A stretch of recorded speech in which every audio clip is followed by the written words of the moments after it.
రేవంత్ రెడ్డి గారికి కాంగ్రెస్ అధిష్టానం నుండి కొన్ని ఇన్స్ట్రక్షన్స్ వచ్చినాయి. ఆ ఇన్స్ట్రక్షన్స్ ఏంటంటే బూతులు మాట్లాడొద్దు, ఇష్టానుసారంగా మాట్లాడొద్దు, ముఖ్యమంత్రి హోదాలో ఉన్నావు, ముఖ్యమంత్రి లెక్క మాట్లాడాలని చెప్పి కాంగ్రెస్ అధిష్టానం నుండి రేవంత్ రెడ్డికి హెచ్చరికలు వచ్చినాయి అనేది వినబడుతున్నటువంటి చర్చ. ఈ హెచ్చరికలు ఏం కొత్తగా రాలే. రేవంత్ రెడ్డి ముఖ్యమంత్రి అయిన కాంచెల్లి కాంగ్రెస్ హైకమాండ్ చెప్తూనే ఉన్నారు, మాటలు తగ్గించు, పని పెంచు, ఇట్లనే మాట్లాడితే ఇబ్బంది అవుతుంది. ప్రతిపక్షంలో ఉన్నప్పుడు రేవంత్ రెడ్డి కేసీఆర్ని తిట్టిండంటే, కేసీఆర్ పైన బూతులు మాట్లాడిండంటే, కేసీఆర్ని విమర్శలు చేసిందంటే ఓకే, ప్రతిపక్ష పార్టీ లీడరు, అగ్రెసివ్ లీడరు, బలంగా మాట్లాడగలుగుతారు, యూత్ ఫాలోయింగ్ ఉంటుంది రేవంత్ రెడ్డికి. రేవంత్ రెడ్డి చాలా అద్భుతమైనటువంటి రాజకీయాలు చేస్తాడు, రేవంత్ రెడ్డి చాలా బలంగా ఉండేటటువంటి రాజకీయ నాయకుడు అని చెప్పి రకరకాలుగా మాట్లాడుకుంటారు. కానీ రేవంత్ రెడ్డి ముఖ్యమంత్రి అయిన తర్వాత కూడా గవే బూతులు, గవే డైలాగులు, గవే భాష, గవే మాటలు అంటే జనాలు కూడా కొంత ఇబ్బంది పడతారు కదా.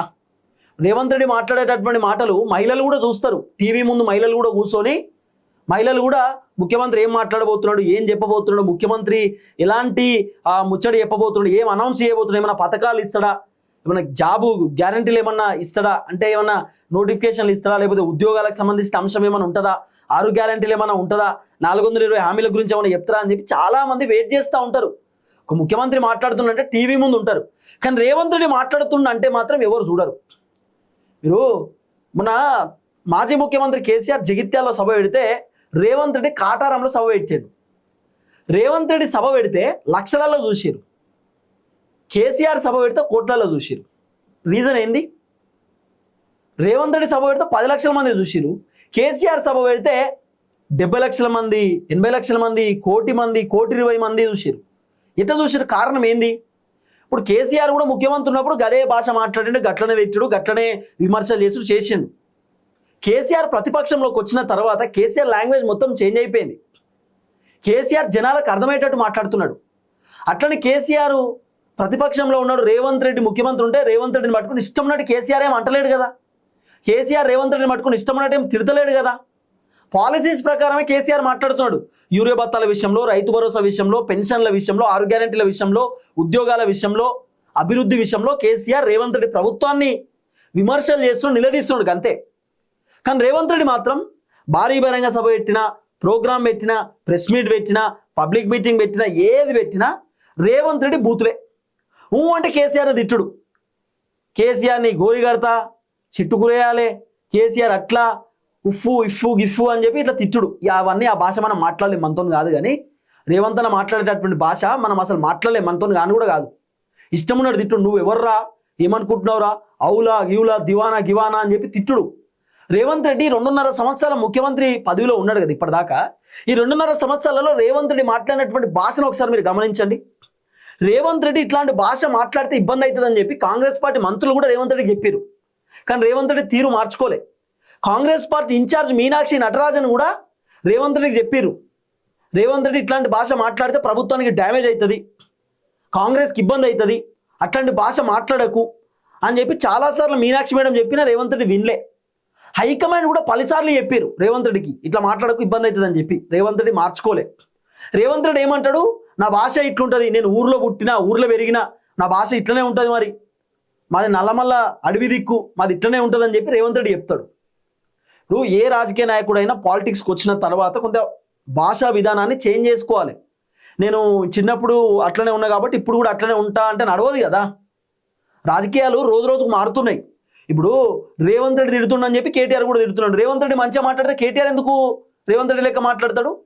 అవతల వ్యక్తి మంచిగా ఉంటే యువతల వ్యక్తి ఎక్కడ పంచాయతీ పెట్టుకోరు. అవతల వ్యక్తి మర్యాద ఇస్తే యువతల వ్యక్తి కూడా మర్యాద ఇస్తారు. ఇలా కేటీఆర్ కూడా రేవంత్ రెడ్డి మాట్లాడుతున్నటువంటి మాటలతోనే కేటీఆర్ సమాధానం చెప్తున్నాడు. కారణం ఏంది? అర్థం ఏంది? ఏం రాజకీయాలు ఇవి? కాంగ్రెస్ అధిష్టానం రేవంత్ రెడ్డికి చెప్పిరట, ఏమని తెలుసా? కేసీఆర్ని తిట్టుడు బంద్ చేయమని చెప్పిరట, బూతులు మాట్లాడడం బంద్ చేయమని చెప్పిరట. కేసీఆర్ని తిట్టి కేసీఆర్ని హైలైట్ చేస్తున్నావు, కేసీఆర్ని హీరో ఎత్తున్నావు.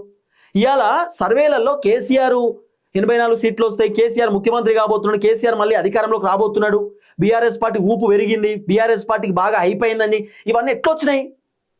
జనాలు చిన్నగా కేసీఆర్ని అసలు మర్చిపోయారు. వాస్తవాన్ని చెప్పాలంటే రియాలిటీ మాట్లాడుకుందాం, ఎవరేమన్నా అనుకోని. కేసీఆర్ని జనాలు క్రమక్రమంగా మర్చిపోతున్నారు. మర్చిపోవడం అంటే కేసీఆర్ బయట కనబడతలేడు, కేసీఆర్ బయటకు వస్తలేడు, మాట్లాడతలేడు. సో జనాలు కూడా రాజకీయాలే మర్చిపోతున్నారు, వాళ్ళ పని వాళ్ళు చూసుకుంటున్నారు. ఈ పాలిటిక్స్ని జనాలు పెద్ద పట్టించుకుంటలేరు. కానీ రేవంత్ రెడ్డి భారీ బహిరంగ సభలు పెట్టి అంటే కేసీఆర్ తిట్టుడు, అంటే కేసీఆర్ని విమర్శలు చేసుడు, అంటే కేసీఆర్ని ఊకే సాగు కోరుకున్నాడు రేవంత్ రెడ్డి ఎత్తుండు కదా, జనాలకు కోపం వస్తుంది రేవంత్ రెడ్డి మీద. పాపం పెద్ద అయిన తెలంగాణ ఉద్యమకారుడు, 10 సంవత్సరాలు ముఖ్యమంత్రి ఉన్నాడు, మాకు పెన్షన్లు ఇచ్చిండు, కళ్యాణ లక్ష్మి ఇచ్చిండు, షాదీ ముబారక్ ఇచ్చిండు, మిషన్ భైరత నీళ్ళు పట్టుకొచ్చిండు, రోడ్లు వేపించిండు, స్కూల్ కట్టించిండు, కాలేజ్ కట్టించిండు, గుడి కట్టించిండు. అట్లాంటి కేసీఆర్ని పట్టుకొని రేవంత్ రెడ్డి తిడుతుండు. రేవంత్ రెడ్డి పని చేతగాక కేసీఆర్ని ఊకే బూతులు తిడుతున్నాడు, కేసీఆర్ని ఊకే విమర్శలు చేస్తున్నాడు. కేసీఆర్ ఏం పాపం చేసిండు, రేవంత్ రెడ్డి కంటే మంచి పరిపాలన కేసీఆర్ చేసిండు కదా, అనవసరంగా రేవంత్ రెడ్డి కేసీఆర్ ఎందుకు తిడుతుండని చెప్పి జనాలకు కూడా రేవంత్ రెడ్డి పైన కోపం వస్తుంది. ఆటోమేటిక్ జనాలకు రేవంత్ రెడ్డిని చూస్తే ఈయనకి అట్లనే మాట్లాడతాడు, ఎట్లనే తీసేయి, ఆ ఛానలే తీసే అంటారు. రేవంత్ రెడ్డి ఇట్లా పోతున్న రీల్స్ చూస్తే కూడా ఆయన రీల్స్ చూస్తలేరు. రీజన్ ఏంది? రేవంత్ రెడ్డి భాష, రేవంత్ రెడ్డి మాటలు. ఇది రియాలిటీ కదా, ఎవరు అవునన్నా కాదన్న 2.5 సంవత్సరాలలో రేవంత్ అన్న భాష ఎట్లుందో చూడుర్రి. రేవంత్ అన్న ముఖ్యమంత్రి కాకంటే ముందు అందరికి ఇష్టమే. ఈవెందో నాకు చాలా ఫేవరెట్ పొలిటికల్ లీడర్ ఆయన, నాకు చాలా ఇష్టమైన పొలిటికల్ లీడర్ రేవంత్ అన్న. అగ్రెసివ్ లీడర్, బలంగా మాట్లాడగలుగుతాడు. నేను ఇన్స్పిరేషన్ తీసుకుంటా రేవంత్ అన్నను, రాజకీయాల పరంగా, ఈ భాష పరంగా కాదు. రాజకీయాలలో ఒక చిన్న స్థాయి నుండి ఎదిగినటువంటి వ్యక్తి, ఒక జెడ్పీటీసీ స్థాయి నుండి ఎదిగినటువంటి వ్యక్తి. అట్లాంటి రేవంత్ అయ్యాల మాట్లాడుతున్నటువంటి మాటలు ఏంది? ప్రతిపక్షంలో ఉన్నప్పుడు అగ్రెసివ్గా మాట్లాడిండు, అధికార పార్టీని ప్రశ్నించినాడు, ఒక అర్థం. ఇలా అధికార పార్టీలో ఉన్నది రేవంత్ రెడ్డి కదా, ముఖ్యమంత్రి ఉన్నది రేవంత్ రెడ్డి కదా. మరి ముఖ్యమంత్రి పదవిలో ఉన్నటువంటి వ్యక్తి పనులు చేయాలి కానీ తిట్టుడేంది? అధిష్టానం రేవంత్ రెడ్డికి బ్రేక్లు వేసిరు, ఈ బూతులు బంద్ చేయమని చెప్పిరట, ఈ భాష మార్చుకోమని చెప్పిరట. మంత్రులు కూడా చాలాసార్లు అధిష్టానానికి చెప్పారు, రేవంత్ రెడ్డి భాష వల్ల చాలా ఇబ్బంది అవుతుంది, డ్యామేజ్ అవుతుందని చెప్పి. అసలు రేవంత్ అని అప్పుడప్పుడు ఏం మాట్లాడుతారో అర్థం కాదు. తెలంగాణ చుట్టూ 4 సముద్రాలు ఉన్నాయంటాడు, తెలంగాణలో బీచ్ ఉన్నది అంటాడు, లేకపోతే తెలంగాణ మొత్తం అద్భుతం అంటాడు, నల్లమల్ల అడవి ఏడుంటుందని అంటాడు, శ్రీశైలం తెలంగాణ కిందికి వస్తుందా ఆంధ్ర కిందికి వస్తుందా అని అడుగుతాడు, ఇంకేదో project Telangana project Andhra project అని అడుగుతాడు. కాళేశ్వరంలో ఎన్ని టీఎంసీలు ఏం కథ అనేది రేవంత్ రెడ్డికి సబ్జెక్ట్ తెలియదు. పోనీ కాళేశ్వరంలో అన్నారం, సొందిల్లా, మేడిగడ్డ ఇలాంటి బ్యారేజీలు ఎన్ని ఉన్నాయో కూడా రేవంత్ రెడ్డికి తెలియదు. రేవంత్ అన్నకి ఏ అంశం పైన అవగాహన ఉన్నది? మరి ఎందుకే ముఖ్యమంత్రి కుర్చీలో కూర్చొని ఏం తెలియదు. కానీ కేసీఆర్ని తిట్టడం అయితే తెలుసు. అంటే కేసీఆర్ని తిట్టాలి, అంటే కేసీఆర్ని విమర్శలు చేయాలి. కేసీఆర్ని తిట్టి మళ్ళీ కేసీఆర్ ముఖ్యమంత్రి అయ్యేటట్టు చేసింది రేవంత్ అన్న. అదే చిన్నగా జనాలు పాలిటిక్స్కే దూరం అవుతారు. పొద్దుగాలైతే జనాలు ఇక కేసీఆర్ బయటికి రాడితే సరే, ఇక ఆయన 10 సంవత్సరాలు అధికారం చూసినాం, మళ్ళీ ముఖ్యమంత్రి అయితే కేటీఆర్ అవ్వచ్చు, బీఆర్ఎస్ గవర్నమెంట్ వచ్చినా కూడా అని జనాలు అనుకుంటున్న టైంలో రేవంత్ రెడ్డి రోజు కేసీఆర్ని గుర్తు చేస్తున్నాడు. భారీ బహిరంగ సభ పెట్టి కేసీఆర్ని రేవంత్ రెడ్డి గుర్తు చేస్తున్నాడు. కేసీఆర్ సూపర్, కేసీఆర్ డూపర్ అన్నట్టున్నది ఇప్పుడు కథ. అందుకే కాంగ్రెస్ అధిష్టానం రేవంత్ రెడ్డితో క్లియర్గా చెప్పిరట, కేసీఆర్ తిట్టుడు బంద్ చేయమని చెప్పిరట. కేసీఆర్ పైన రేవంత్ బూతులు బంధు, ఈ బూతులు తిట్లన్నీ బంద్ చేయి, అవసరం లేదు, పాలసీ ప్రకారం మాట్లాడు, పద్ధతిగా మాట్లాడమని చెప్పి అధిష్టానం రేవంత్ రెడ్డితో చెప్పినట్టుగా వినబడుతున్న చర్చ. ఇప్పుడు స్టార్టింగ్లో ఏం కాదు, నా ఛానల్లో మీరు కొట్టుర్రి, కేసీఆర్ పై రేవంత్ బూతులను కొట్టుర్రి, మస్తు వీడియోలు వస్తాయి. 1-2 కాదు, మస్తుగా మాట్లాడిండు ఆయన. రేవంత్ రెడ్డి చాలా రకాలుగా మాట్లాడిండు. అట్లాంటి అవసరం లేదు. రాజకీయాలలో ఉన్నటువంటి వ్యక్తి ఉన్నతనంతో ఉండాలి. మొన్న హిట్లర్తో పోలుస్తున్నాడు, హైడ్రాకి సంబంధించి హిట్లర్ కూడా ఇట్నే కూల్చేటోడు, హిట్లరే నాకు ఆదర్శం అనేటట్టు మాట్లాడిండు. అంటే అర్థం కాదు, ఒక ముఖ్యమంత్రి ఏం మాట్లాడుతుండే ఏం కథ అనేది ఎవరికి అర్థమైతే లేదు. రేవంత్ అన్నకు పాలమూరు రంగారెడ్డికి సంబంధించిన ప్రాజెక్టు అసలు ఎంత ఖర్చు పెట్టాలి ఏం కథ తెలుసా? పాలమూరు ప్రాజెక్టుకి ఎట్లా మరి ప్రాజెక్టులకు ఎంత ఖర్చు పెట్టాలో తెలియదు, ఎంత ఖర్చు అయితే ఎస్టిమేషన్ తెలియదు, ఏం తెలియదు. 3 లక్షల కోట్ల అప్పు చేసి పెట్టిండు కథం. ఆ 3 లక్షల కోట్ల అప్పులో కూడా ఇప్పుడు రేవంత్ రెడ్డి కొత్త హెలికాప్టర్ పట్టుకొచ్చిండు, కోట్ల రూపాయలు పెట్టి. ఇప్పుడు ఒక సామెత ఉంటుంది మన ఇంటికాడ, ఇంట్లో బియ్యం లేదు కానీ BMW కారు కావాలన్నాడట అని ఒక సామెత ఉంటుంది, మన ఊళ్ళే మాట్లాడుకుంటాం. ఏ ఇంట్లో బియ్యమే లేదు కానీ BMW కారు కావాలన్నట, ఇట్లా ఈ సామెత. తెలంగాణలో ఉద్యోగాలు లేవు, తెలంగాణలో నిధులు నియామకాల కోసం తెలంగాణ పట్టుకొస్తే రేవంత్ రెడ్డి తెలంగాణ రాష్ట్రంలో ముఖ్యమంత్రి అయిన తర్వాత 10 సంవత్సరాల తర్వాత ఆయన అధికారంలోకి వచ్చిన తర్వాత తెలంగాణను ఇంకా ఎక్కువ అభివృద్ధి చేయాలి, కేసీఆర్ కంటే అద్భుతంగా చేయాలి. కానీ రేవంత్ రెడ్డి అభివృద్ధి పక్కన పెట్టి మాటలు మాత్రం ఎక్కువ చెప్తున్నాడు, అది చేసేసినాం ఇది చేసేసినాం అట్లా ఇట్లా అని. తెలంగాణలో ఆగమైపోయింది, తెలంగాణ చిన్నాభిన్నం అయిపోయింది, తెలంగాణ మొత్తం పైసలు లేక అప్పులపాలు అయిపోయిందని రేవంత్ రెడ్డి చెప్తాడు. అప్పులు బంద్ చేసి రేవంత్ రెడ్డి తెలంగాణ ప్రజలకు ఇవ్వాల్సిన 6 గ్యారెంటీలు బంద్ చేసి 420 హామీలు బంద్ చేసి అంటే ఢిల్లీ పోడు చార్టర్డ్ ఫ్లైట్లో, లేకపోతే మంత్రులతో మీటింగ్, మీటింగ్ అడగోలు మీటింగు, లేకపోతే ఏదో మొన్న ఏదో పట్టుకొచ్చిండు 100 కోట్ల రూపాయలు పెట్టి ఏదో ప్రోగ్రామ్ పెట్టిండు అన్న, గుడారాలతో కట్టిండు, 1,00,000 కోట్ల పెట్టుబడులు వస్తాయి, 10 లక్షల కోట్ల పెట్టుబడులు వస్తాయని డైలాగులు కొట్టిండు. ఏం లేవు, ఉత్తదే సున్నా తుస్సు. హెలికాప్టర్ పట్టుకొచ్చిండు, కొత్త హెలికాప్టర్లు, రాహుల్ గాంధీకి ఇస్తుండు హెలికాప్టర్ తిరగమని చెప్పి. రేవంత్ రెడ్డి ఎంత దుబారా ఖర్చు చేసిండు, కొన్ని 100 కోట్ల రూపాయల దుబారా ఖర్చు చేసిండు రేవంత్ అన్న, 1,000 కోట్ల రూపాయల దుబారా ఖర్చు చేసిండు, పనికిమాలిన ఖర్చు చేసిండు. మెస్సీని పట్టుకొచ్చి ఇదేదో ఫుట్బాల్ ఆడిచ్చిండు. ఏమిటి పనికి వచ్చేది ఫుట్బాల్? అవసరం ఉందా ఫుట్బాల్ మనకి? ఇట్లా మాట్లాడుకుంటూ పోతే చాలా రకాల దుబారా ఖర్చు రేవంత్ రెడ్డి ప్రభుత్వం చేసిరు. అందుకే కాంగ్రెస్ అధిష్టానం రేవంత్ రెడ్డి బ్రేకులు వేసారు. ఏ విషయంలో బ్రేకులు తెలుసా? బూతుల విషయంలో మాట్లాడొద్దు, బూతులు మాట్లాడొద్దు, లాంగ్వేజ్ చేంజ్ చేసుకోవాలి, లాంగ్వేజ్ చేంజ్ చేసుకోకపోతే ఇబ్బంది అవుతుంది అనేది హైకమాండ్ వర్షన్. ఇప్పుడు రేవంత్ రెడ్డి మాట్లాడేటప్పుడు 1-2 సార్లు ఆచితూచి మాట్లాడాలి. ఈ మధ్యకాలంలో రేవంత్ రెడ్డి సభలు పెట్టినా, మీటింగ్లు పెట్టినా పెద్దగా కేసీఆర్ని ఎక్కువ తిడతలేడు, కేసీఆర్ని ఎక్కువ ఉద్దేశించి మాట్లాడతలేడు.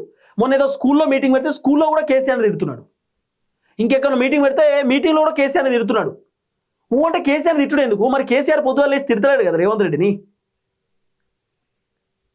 ఇప్పుడు ఎట్లుంటుంది అంటే బేసిక్గా తీన్మార్ మల్లన్న ఉన్నాడు, తీన్మార్ మల్లన్న వార్తలు చదివిండు, పొద్దుగా లేస్తే మల్లన్న కేసీఆర్ని తిట్టుడు, కేసీఆర్ తిట్టి కేసీఆర్ని రోజు గుర్తు చేసిండు మల్లన్న, రోజు పొద్దుగాల.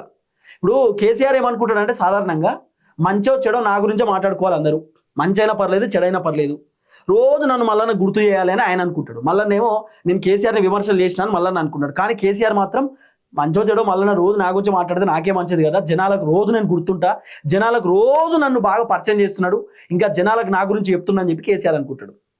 ఇలా రేవంత్ రెడ్డి కూడా పొద్దుగాల లేస్తే కేసీఆర్ని తిడితే, పొద్దుగాల లేస్తే కేసీఆర్ని విమర్శలు చేస్తే కేసీఆర్ ఏమనుకుంటాడు?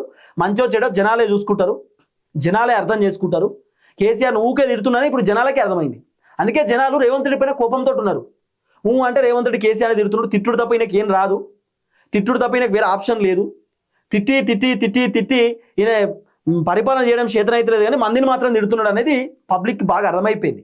అందుకే రేవంత్ రెడ్డి భారీ బహిరంగ సభలు పెట్టినా జనాలు పెద్దగా వస్తలేరు, పబ్లిక్ మీటింగ్కి పెద్దగా హాజరైతలేరు, జనాలకు కూడా విరక్తి పుట్టింది రేవంత్ రెడ్డి ఆ స్పీచ్ పైన, రేవంత్ రెడ్డి పబ్లిక్ మీటింగ్ల పైన. అందుకే జనాలు కూడా పెద్ద ఆసక్తి చూపుతలేరు, జనాలు వచ్చినా కూడా వెళ్ళిపోతున్నారు, మధ్యలోకి వెళ్ళిపోతున్నారు. రేవంత్ రెడ్డి మాట్లాడుతున్నా కానీ బయటికి వెళ్ళిపోతున్నారు, ఏమిటికి మాటలు అని. ఎందుకంటే ఎక్కడ చూసినా సేమ్ స్పీచ్. అందుకే ఇప్పుడు రేవంత్ రెడ్డి బ్రేక్ వేసిరు, ఆయన మాటలకు బ్రేక్. ఈ మధ్యకాలంలో రేవంత్ రెడ్డి బాగా సెట్ అయ్యిండు, ఊకి అప్పట్లెక్క ఇష్టం ఉన్నట్టు కేసీఆర్ తిడతలేడు, కొంత సెట్ రైట్లో మాట్లాడుతున్నాడు. ఎందుకంటే అధిష్టానం రేవంత్ రెడ్డికి ఒక పెద్ద షాక్ ఇచ్చారు.